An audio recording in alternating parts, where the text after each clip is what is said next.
deputado federal Mendonça Prado participou na cidade de Porto Alegre do 7º Encontro Nacional de Praças. Na oportunidade, Mendonça falou sobre o modelo atual de polícia no Brasil.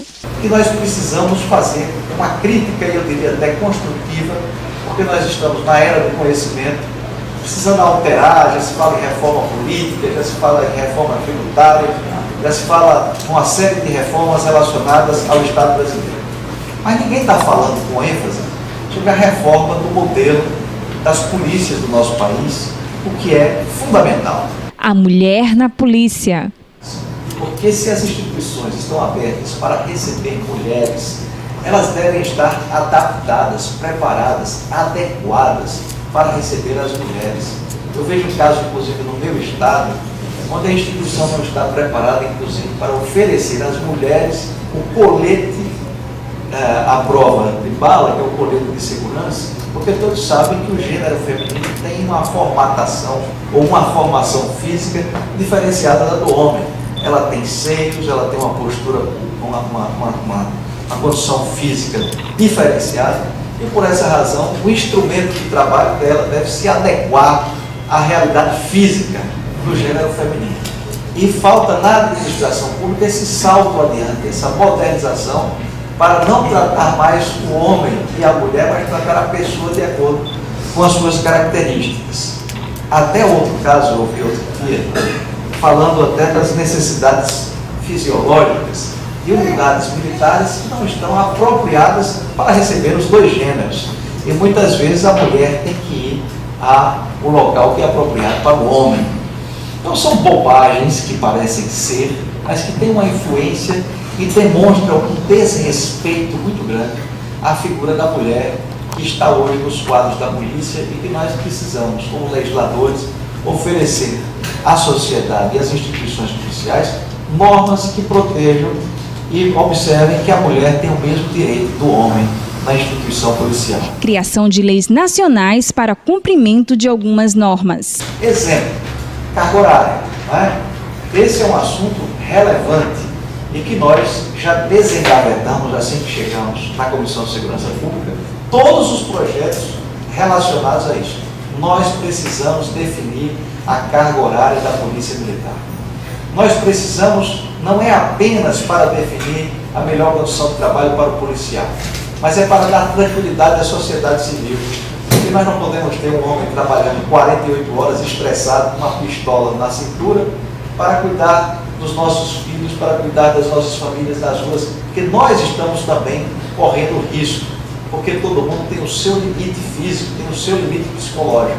Então a questão da carga horária, nós temos lá, inclusive eu encaminhei para os colegas lá da Polícia de Sergipe, para que eles acompanhem, mas o Gonzaga, com a sua eficiência, já esteve lá conosco e já está colaborando nessas discussões para que nós possamos aperfeiçoar o projeto na definição de uma norma geral para todos os estados, para que cada um seja obrigado, em tempo determinado por lei federal ou lei nacional, a enviar para as Assembleias Legislativas uma proposta estabelecendo qual é a carga horária das polícias militares do Brasil.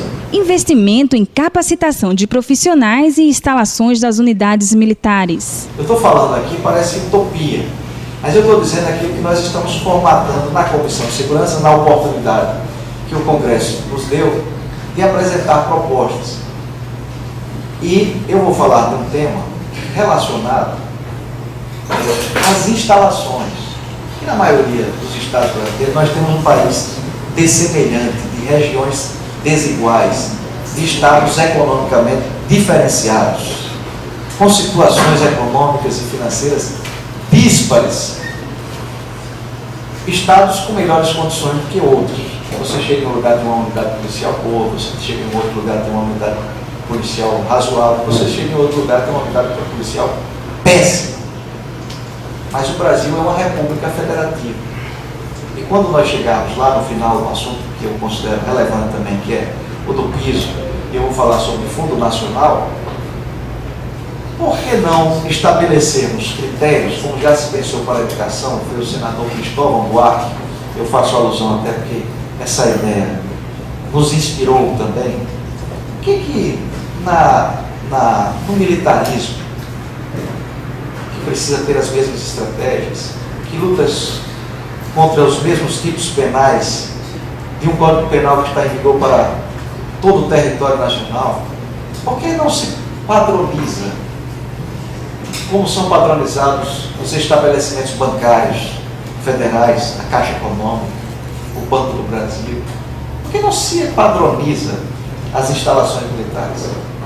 Por que eu chego em um determinado estado, o policial está bem alojado, o policial está numa situação adequada, apropriada, e eu chego outro, não tem nenhum lugar para o cidadão dormir direito? Não é para combater o mesmo tipo penal, né? O mesmo tipo de crime? Não é para lidar com a mesma situação?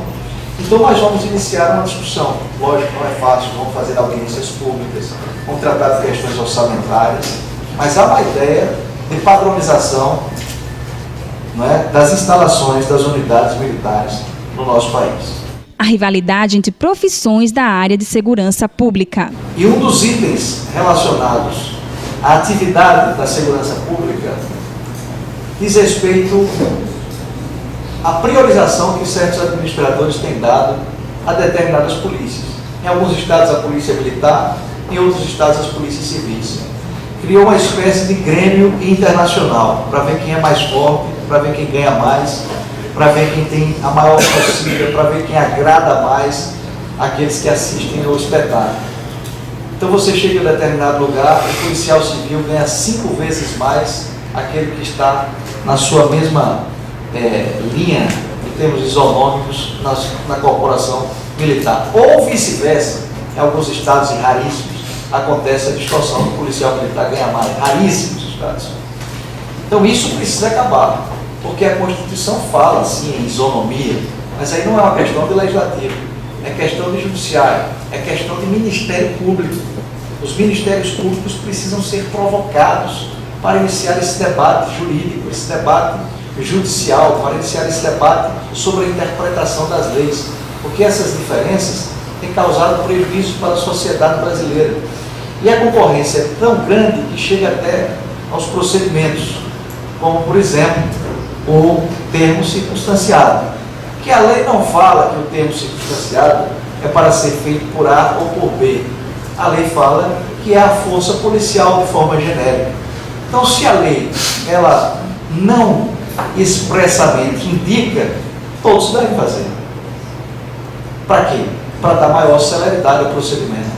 Para quê? Para facilitar a vida da sociedade. O que foi que o legislador, provocado pelo judiciário, fez para melhorar a atuação do Poder Judiciário?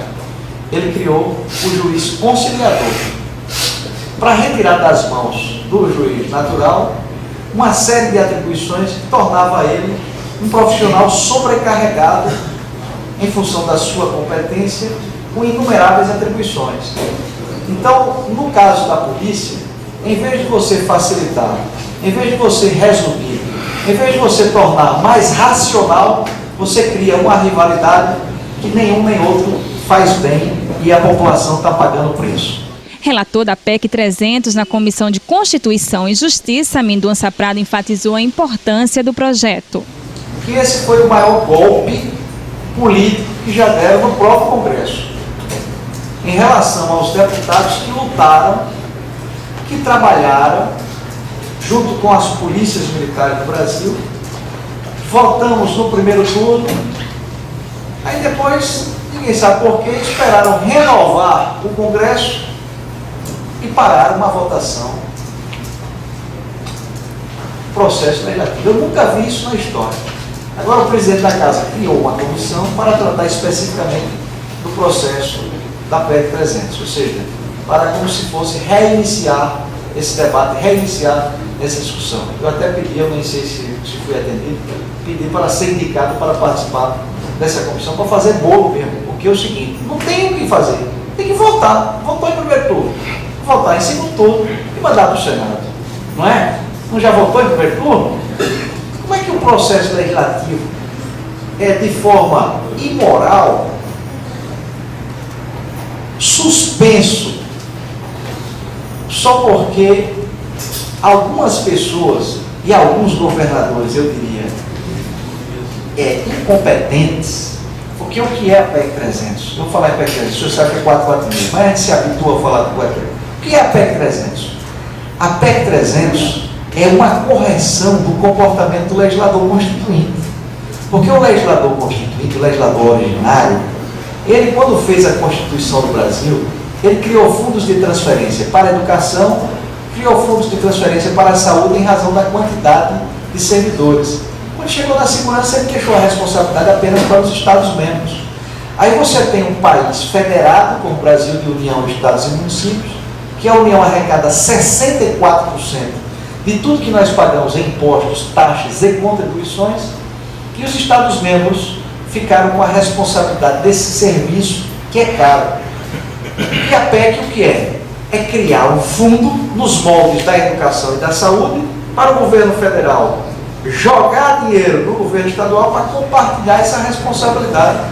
Então o governador que diz que é contra isso, esse governador, me desculpa a expressão, ou é burro ou está agindo de má fé. Porque o governador que está dizendo que não quer dinheiro para ajudar no pagamento da folha, ou ele não leu o projeto, ou ele está agindo de má fé. Na ocasião, o subtenente Gonzaga disse que a presença de Mendonça Prado no evento foi extremamente relevante por conta da identidade que ele estabeleceu com a classe dos policiais. Principalmente nos encaminhamentos da PEC 300, foi uma das principais vozes no Congresso Nacional a favor da nossa luta, e ele estabeleceu em Sergipe uma relação de extrema proximidade e de apoio à causa dos policiais militares. E a sua função na Câmara Federal hoje, uma delas, que é presidente da Comissão de Segurança Pública do Crime Organizado, onde tramita, nesse momento, segundo o levantamento que ele mesmo nos passou, nada menos do que 50 projetos de interesse da segurança pública, da polícia, que está nesse momento lá. E só na Câmara Federal, um levantamento feito aqui pelo Queiroz, presidente das Promessas e vice-presidente da NASPA, e nada menos que 109 projetos de interesse também da Polícia Militar, dos militares, só na Câmara Federal. Então, daí a importância da presença e da participação de Mendonça Prado. O sargento Edgar também agradeceu ao deputado Mendonça Prado pela luta nas reivindicações da polícia. Esse deputado aí, quando eu e Vieira chegamos na porta dele, anunciei que chegou a ver ele ligar ele, quando eu subir já vai para o café e a água. Então, é uma pessoa desse naipe nós temos em Sergipe, graças a Deus. Só quero agradecer, mais uma vez, o seu empenho em prol da nossa categoria. E tenho certeza que a Polícia Militar continuará sabendo reconhecer a sua postura em relação a nós. Para encerrar, Mendonça Prado cumprimentou de forma especial os sargentos sergipanos Vieira e Edgar. Duas lideranças incontestas que, em razão do trabalho que realizaram à frente dos movimentos, elevaram a Polícia Militar do Estado de Sergipe à condição de referência nacional. Porque o Estado de Sergipe é o menor estado geograficamente do nosso país, e hoje, graças à luta dos dois líderes e dos demais integrantes da Polícia Militar, nós temos uma das 3 polícias melhor remunerada do nosso Brasil. Soldado recebendo R$ 3.400 esse ano.